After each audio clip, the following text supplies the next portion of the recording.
Welcome back. I hope you're enjoying these talks that we're putting weekly onto YouTube. My wife and I are missionaries here in South Africa, and we also minister in countries around South Africa as well. We're Elim missionaries. If you want to know more about our ministry, please look at the website that will pop up at the end of the talk. Now today, we're going to be thinking a little bit about leading when people are difficult. When I came into Christian ministry, I wasn't naive. I was 30 years old when I pastored my first church. But actually, what I discovered was not everybody loved me all the time. I just thought everyone was going to be happy that there was a new pastor in town, and for a while they were. But, people can be abrasive. They can be under pressure and say things they don't really mean. That goes for me, it goes for them. So we have to learn how to lead when times are tough. And Jesus spoke about this kind of stuff a little bit. He said in Matthew chapter 5, verses 43 to 48, we won't read it all, he says this in part: you've heard that it was said, love your neighbor and hate your enemy.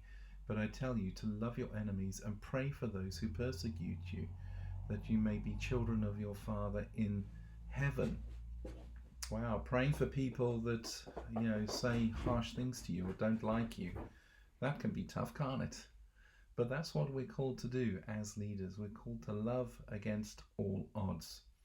Now, no doubt, you will experience in your Christian ministry, as you lead a church, as you lead an organization, you're going to experience situations that will drain you as you attempt to lead others. Leadership can be a thankless task. It can be lonely.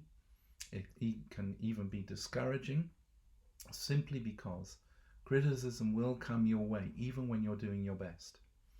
One of the things that I've learned to challenge over the years is when people leave a church, and I don't say that people can never leave a church and go to another one. Of course they can. But the reasons they give for doing so. When they turn to me and say, Pastor, I'm not getting fed here anymore. That's deeply offensive to say to a pastor. If you're thinking about saying that to a pastor, never say that to a pastor, because that man or woman has spent hours in prayer. They spent hours in study, preparing a word for you that Sunday service, and they deliver it to the best of their ability. Now, everyone's going to have an off day. Everyone's going to have an off sermon now and again. But if you say to them, Pastor, I'm not being fed, that's just a sign of your own spiritual immaturity. Because actually, of course, you're being fed. You may not be getting a feast every Sunday. Some days it might feel like you visited a fast food restaurant, but that person is in prayer for God, saying, Lord, what do the people need to hear this week? And so I've challenged that. It's not like everyone in the has ever said that to me, but I've challenged it. I challenged it with one person who just a few weeks before put on social media what a great preacher was in the church and the revelations that were coming out. And then 2 weeks later, I say, I'm just not getting fed. It's a lie. And pastors, you don't have to wear that lie.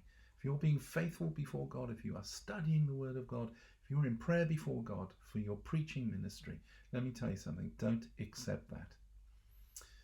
See, leading can be challenging. And if you listen to the people that are only for you, you will have a warped sense of what it is to lead.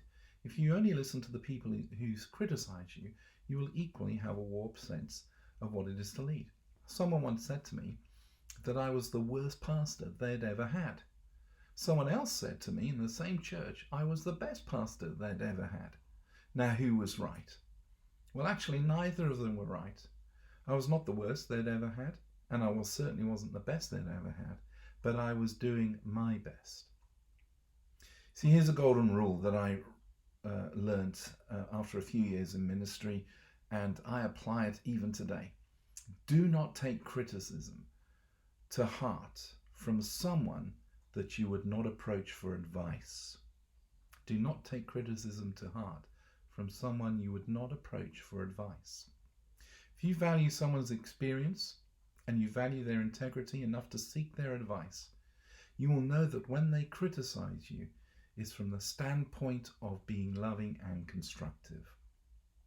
So how do you deal with hurting people? Well, John Maxwell, in one of his books, Winning with People, highlights these things. He says, firstly, if you're dealing with hurting people, don't take it personally.